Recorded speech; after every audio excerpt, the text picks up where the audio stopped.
Udah lihat? Jadi si botak ini saksi ahli.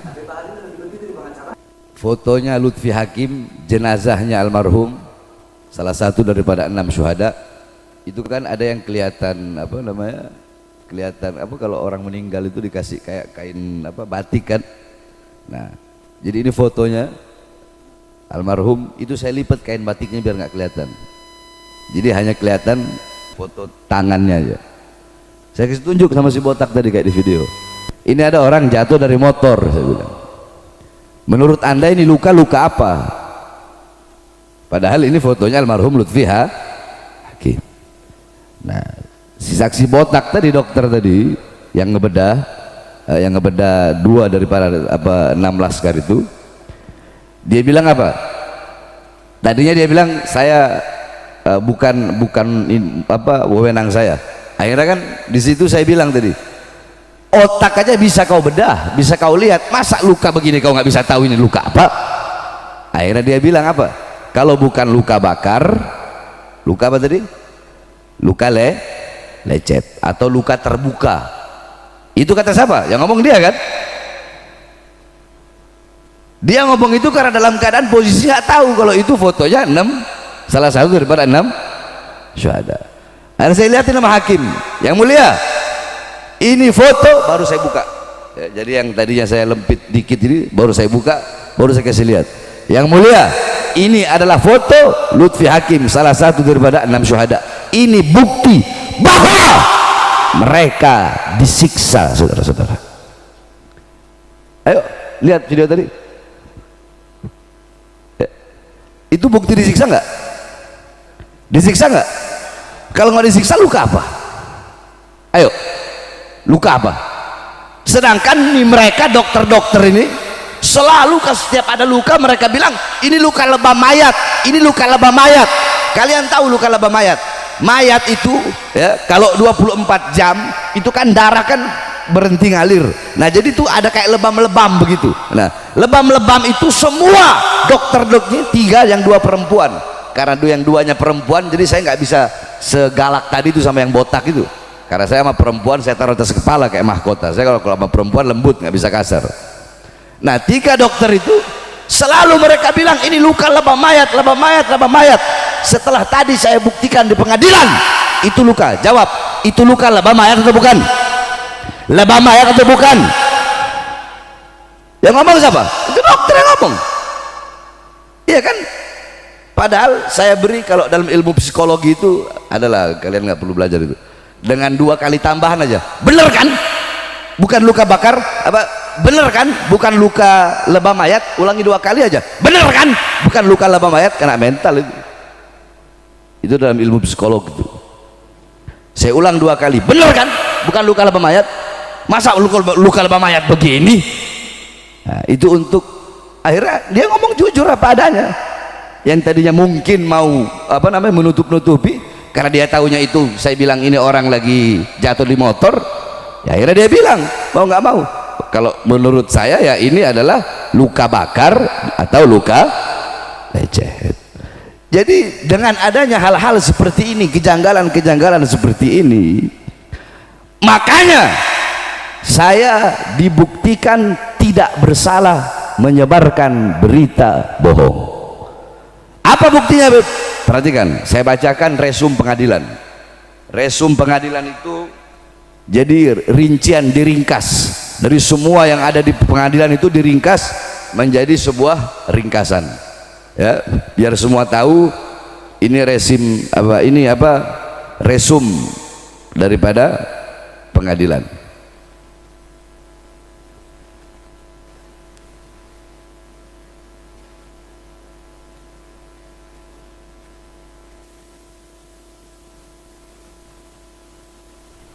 Bismillahirrahmanirrahim.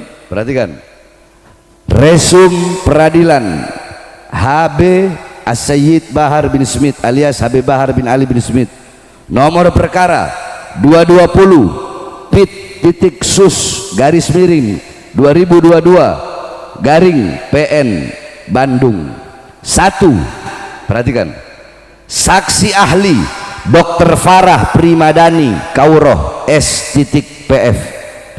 1. Bahwa saksi memeriksa jenazah 6 laskar tanggal 7 Desember sekitar saat zuhur, bahwa pada tanggal 7 Desember pukul 2 siang dilakukan pemeriksaan ulang jenazah. 3. Bahwa jenazah yang ahli periksa atas nama Muhammad Suci Khadafi dan Muhammad Reza. 4. Bahwa untuk identifikasi luar kami memeriksa terhadap pakaian mayat, lebam mayat, hingga luka-luka yang di tubuh mayat. 5. Bahwa terhadap jenazah yang ahli temukan Muhammad Suci Khadafi ada 3 buah luka tembak masuk. 6. Bahwa pada jenazah Muhammad Reza yang ahli temukan adanya 2 luka tembak, 2 lubang dada sebelah kiri, yang 1 tepat di jantung. Bahwa terhadap Muhammad Reza ada tidak selain luka tembakan. 8. Bahwa otopsi dilakukan irisan dari mulai dagu ke perut bagian bawah ke rongga dada. 9. Bahwa tidak ada proyektil peluru pada korban, artinya peluru tembus. Bahwa dalam tubuh mayat ada luka lain akibat proyektil peluru tersebut tembus di belakang. 10. Bahwa untuk jenazah Muhammad Suci Khadafi 3 buah luka tembakan luar sesuai dengan yang di luar. 11. Bahwa untuk Muhammad Reza tepat di punggung belakang. 12. Bahwa jantung ada kiri, artinya jantungnya yang kena tembakan. 13. Bahwa kerusakan jantung untuk lubangnya sekitar ukuran 1 cm, bagian tengah jantung tembus tetapi jantung tidak hancur. Bahwa ahli dapat menyimpulkan luka organ dalam tersebut kematian daripada utamanya korban. Bahwa perkiraan kematian korban setelah tembakan tergantung seberapa banyak pergerakan yang terjadi. Untuk pergerakan yang hebat membutuhkan waktu yang cepat. 16. Bahwa untuk Muhammad Suci ada 1 robekan pada jantung, 2 buah robekan pada paru. 17. Bahwa ahli tidak menemukan luka lebam atau lainnya selain luka tembak pada jenazah yang ahli periksa, misalnya luka di tangan, kaki, leher tidak ada, di kemaluan juga tidak ada. 18. Bahwa yang ahli periksa 2 jenazah atas nama Muhammad Suci Khadafi dan Muhammad Reza. 19. Bahwa kedua jenazah hanya ada luka tembak dan tidak ada luka lain. 20. Bahwa ketika jenazah dibawa dan diperiksa dari mulai kejadian penembakan ke pemeriksaan sudah berapa lama ahli tidak mengetahui, tetapi kami memeriksa jenazah 7 Desember 2020 sekitar pukul 3 sore di Rumah Sakit Bayangkara karena ahli dokter di sana. Bahwa ahli bukan sebagai anggota kepolisian, juga bukan sipil Polri, ahli fungsional kontrak. Bahwa ahli punya keahlian forensik di Rumah Sakit Bayangkara. Bahwa luka tembaknya lebih dari 1. Muhammad Suci ada 3 buah, Reza ada 2 buah. 23. Bahwa tembakan yang di tempat yang fatal, jantung dan paru-paru. Bahwa mengenai jarak tembakan, hal tersebut dari pengetahuan bukan kewenangan dokter forensik. Bahwa kalau memperkirakan dari luka yang ada, tembakan dari jarak jauh.